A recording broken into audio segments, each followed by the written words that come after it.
السلام عليكم ورحمة الله وبركاته. ازيكم يا حبايب قلبي؟ عاملين ايه؟ يا رب تكونوا بخير وبصحة وعافية. حبايب قلبي، النهاردة بقى هننام. النهاردة يوم الخميس.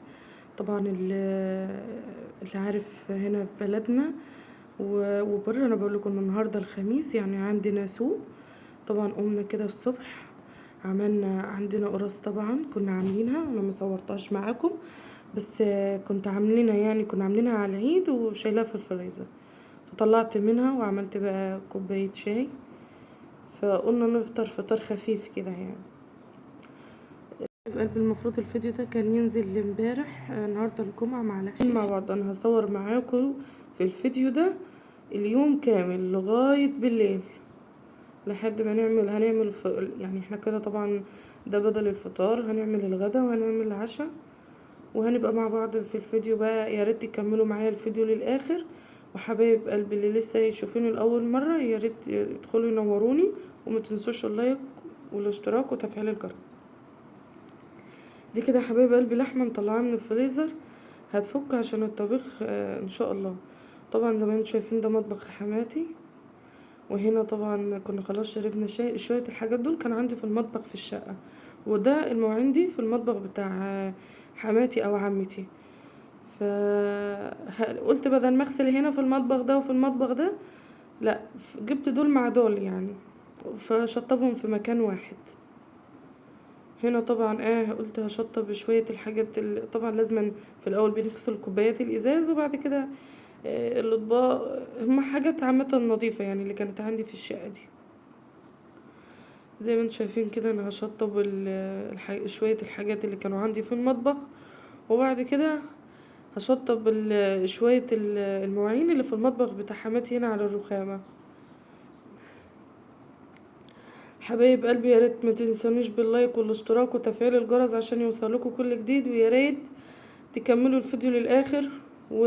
وتسمعوا الاعلانات، وعشان يعني ان شاء الله كده يبقى في تفاعل في القناة، يعني نبقى مع بعض.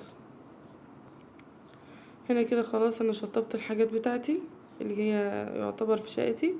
هنا طبعا العلبة دي صغنونة، متستغربوش، كانت بتاعت نوتيلا، وبدي فيها لابو يوسف سمنة بياخدها مع الشغل، يعني بيروح يغيب يومين فبياخد فيها سمنة. طبعا كل حاجة لما بنحافظ عليها بتنفع، يعني مش لازم ان هي بتاعت وهنا الازازة اللي في ايدي دي ما تستغربوش، الازازة دي بتاعت شربات.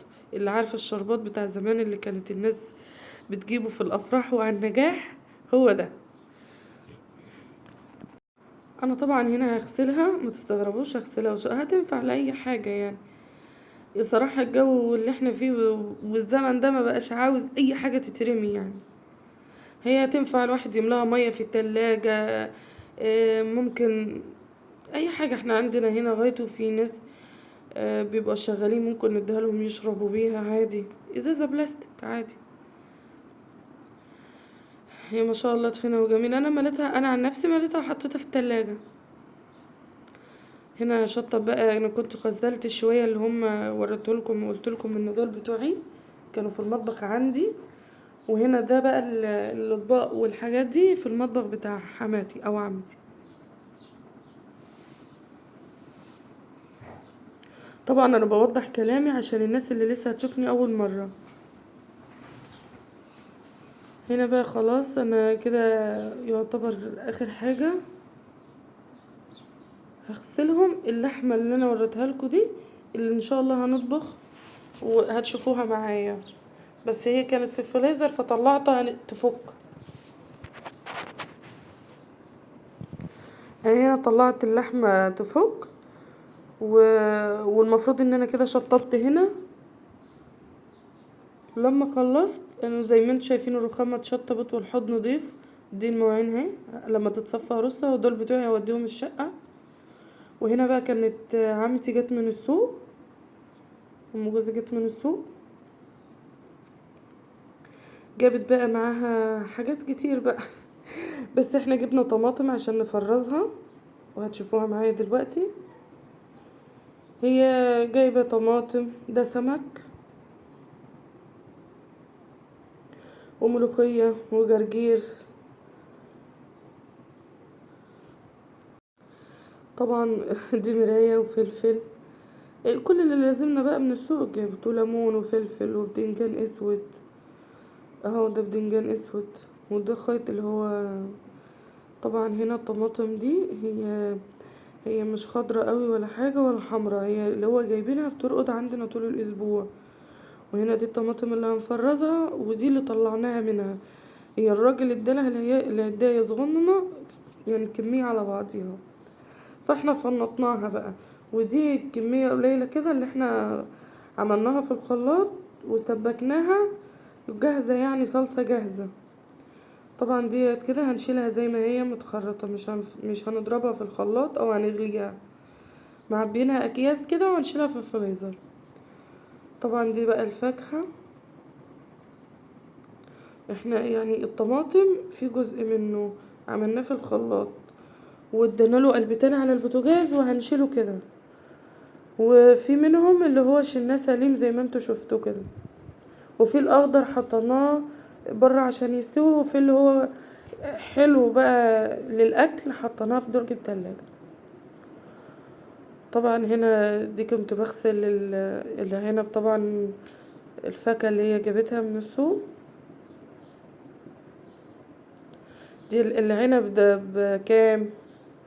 العنب البناتي الاخضر ده ب25 الكيلو، والاحمر ده الكيلو ب15.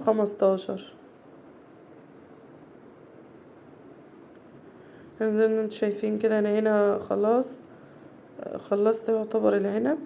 وكان في بقى اللي هو المفرط ده، فكنت حاطاه للعيال في العلبة ياكلوه، ايوه ده.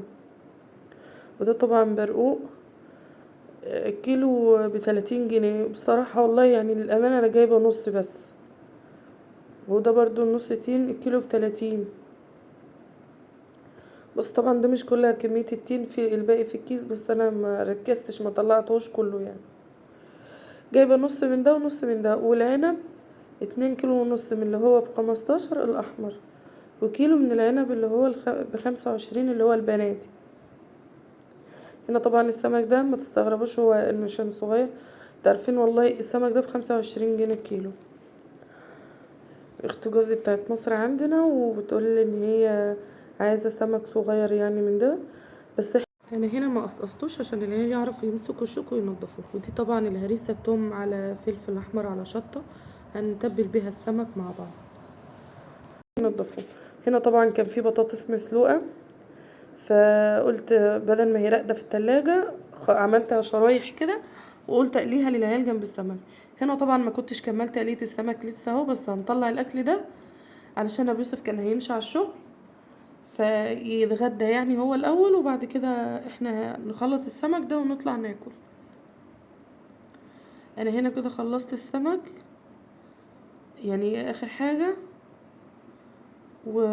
وطلعنا كلنا بقى الحمد لله زي ما انتوا شفتوا كده. هنا بقى كان يوسف الطبلية عايزة تتغسل مكان السمك. طبعا انا هنا بغسلهاش ببريل ولا بسلك، بفرشة زي ما انتوا شايفين كده يوسف، وحاطة اوكسي اللي هو رابسو اريال، اي اللي انت بتغسلي بيه يعني. انا يعني بشوفها ان هي بتنضف بده. هنا يوسف كان غسلها وشطفها بقى خلاص، طلعها برا كمان عشان تنشف. هنا بقى كان خلاص العصر أذن وهنعمل بقى العشاء. معايا حلة فيها مية سخنة ونزلت فيها بهارات لحمة اللي هو ورق اللوري وحبهان وفلفل اسود وقرفة، عصي قرفة او عودين من القرفة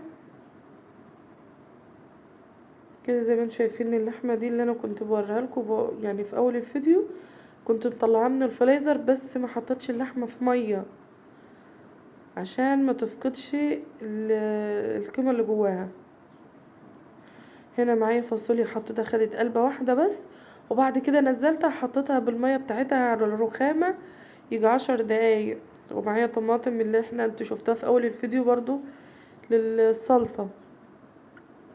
حبايب قلبي هنا الفاصوليا ما بسيبهاش تغلي لغاية ما تستوي سوا كامل على النار، لا بنزلها ناقصة شوية وبسيبها تكمل في المية السخنة علشان لما اجي اخليها تستوي في قلب التقلية او الصلصة ما تتهريش. طبعا الكلام ده لحبايب قلبي اللي لسه اول مرة هيطبخوا، البناتات. طبعا اي واحدة داخلة على جواز مش بتعرف مثلا او اي حاجة، فلما تشوف الفيديو انا بفهمها علشان كده. هنا خلاص البصلة هحط فيها ربع معلقة من الكزبرة وربع معلقة من البهارات. كده بقى خلاص هي الصلصة جاهزة معايا، جبتها حطيتها على البصل على طول زي ما انتوا شايفين كده. خلاص دي كده للفاصوليا. هنا بقى اوريكم الفاصوليا دلوقتي. شايفين انا كده لسه سايباها في المية السخنة اهو. شايفين ما شاء الله بقت كلها عاملة ازاي، وما فيهاش اي واحدة مقشرة يعني. هي دي احسن طريقة للفاصوليا. طبعا دي طريقة تاني، انا بصراحة ما شفتش حد يعني اللي هو بيخليها تقلب قلبتين ويسيبها في المية السخنة. هنا نزلت بباقي لما نزلت بالفاصوليا حطيت باقي البهارات، ونزلت كنت حاطة في التقلية بالمناسبة نص معلقة من السكر في التقلية، ولما نزلت بالفاصوليا حطيت الملح وباقي البهارات. طبعا انا كنت بوريكم دلوقتي معايا شعرية ورز، هنعمل رز بشعرية. هنا انا بحط الشوربة للطبيخ، طبعا ده فلفل اسود. هنا كده خلاص الطبيخ جاهز معايا، هقيد عليه بقى ياخد، لان انا كنت مسوياه وناقص بقى اللي هو يتحط له الشوربة ويقلب او يكمل سواه. هنا بقى بوريكم ان دي الشوربة ودي حلة الفاصوليا. وهنا بقى كنت حاطة السمن عشان هعمل الرز بشعرية، بس بصراحة ما كنتش عارفة ان انا اصور. طبعا جه الاستاذ احمد مسك التليفون عشان يصور، بس مش ظابط التليفون خالص، وهنا طفى الاضاءة بتاع التليفون. هو انتوا معلش بقى، هو ايده هتروح وتجي شوية علشان هو بس انا هنا انا اللي كنت ماسكة التليفون، هو دلوقتي اهو هيك هنا ماسك التليفون اهو. ما شاء الله يعني مش عارفة هو ماسك التليفون ازاي اصلا. هنا هفضل بقى اقلب في الرز لغاية انا كنت غاسلة الرز ومجهزاه عم حمرت الشعرية. هفضل بقى اقلب في الرز لغاية ما يبقى جاهز معايا ان انا احطه على الشوربة. وبعدين يا جماعة انا بتكلم كده يعني اللي هو كأني بعمل الحاجة انا مع نفسي، مش حد هيسمعني او حاجة. في ناس معينة كده، في واحدة معينة كده هي عارفة نفسها لما تسمع الفيديو ده هتعرف بتعلقلي على الكلام في الفيديوهات قوي. تقولي لا ما ينفعش تقولي ده وما ينفع، بس انا بتكلم بطبيعتي والحمد لله ما فيش اي حد يعني علق وقال لي هنا كانت عمتي صايمة، فكنت بعمل لها عصير وانا واقفة خلاص ظبطت الشوربة بتاعة الرز وسبته بقى يستوي، فكنت بعمل لها بقى عصير عشان هي صايمة. الكلام ده كان قبل المغرب. هنا بقى معايا كنا هنعمل ملوخية برضو كنت مخروطة وجاهزة. هنا الشوربة غلت فنزلت فيها بالملوخية. بعد ما نزلت فيها بالملوخية هي بدأت اللي هو شفتوني دلوقتي حشتها من على النار وهحمر الطماطم. هنا كان خلاص بقى الرز استوى. ادي الملوخية ما شاء الله شايفينها عاملة ازاي، قوامها جميل ولونها اخضر يعني ما شاء الله حلو.